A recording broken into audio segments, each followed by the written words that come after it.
Holy moly, what do I do now in my business? Part 3. Okay, so we talked about what do you do in a downturn? How do you setback, crisis time? First, you whack expenses. You do it quickly, you don't wait, but you don't touch the 3 essentials. You don't touch your coaching and mentoring. You don't touch your people. You don't touch your marketing unless it's totally non-producing assets for you, right? But you want to avoid that stuff and you want to go to the non-essentials, the business expenses, the personal expenses that are non-essential.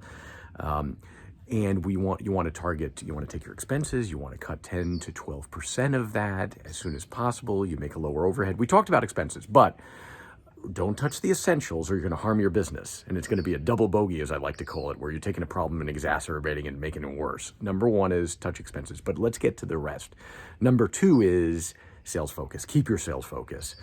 You know, just because your business was once here and now your business is down to here or whatever that is, right, does not mean you're supposed to go from a 9 in terms of effort and intensity down to a 6. That's a double bogey. That's screwing it up. So you want to maximize whatever is still available in whatever market you're in. That's the way you run a business, right? So keep your sales focused all the time. Sales cures all ills.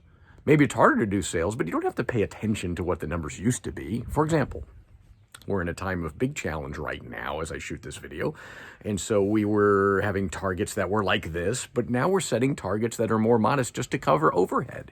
In other words, we lower our overhead and then we use that number as a target for sales in the next month. So we try to just break even in the next month and do our best to endeavor to do that. And if you do that in month 1 of a big downturn, it's a great victory, right? Keep this sales focus every day. Track your numbers, track your numbers. Let's go to number 3, which is numbers, metrics. Metrics is the best form of accountability there is. If you were reviewing your numbers in a good time, you should do it the same or more in a downturn, for Pete's sakes. The fundamentals matter. The fundamentals matter. So let's talk about tracking metrics for a minute. If you choose not to get on a scale every day, you're choosing to get fat. How's that for a statement?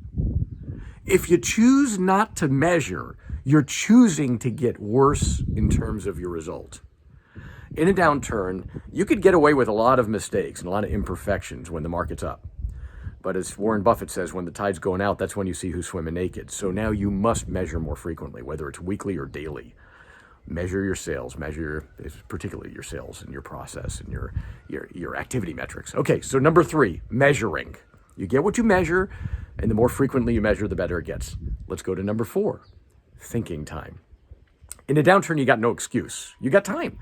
Schedule a 45-minute thinking time session once a week, or maybe even twice a week, to take a journal into a quiet spot without electronics and distractions, right? And write a question at the top. It could be, what do I do creatively to drive through this tough time? What do I do creatively to build relationships like never before? Okay? We're in a time of unprecedented kind of, sort of things going on in the world right now as I shoot this video. And yet there are some people I work with that have been extremely creative. Extremely creative. I'll share those on an upcoming video, part 4, if you will, of Holy Moly, what do I do next? But get creative now.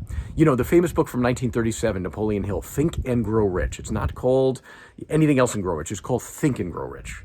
The power of your mind to come up and create mousetraps, to use your imagination, your creativity, and your vision to come up with solutions to drive problems, or to come up with solutions to drive revenues or a product or whatever that might be. So we'll come back on the next one.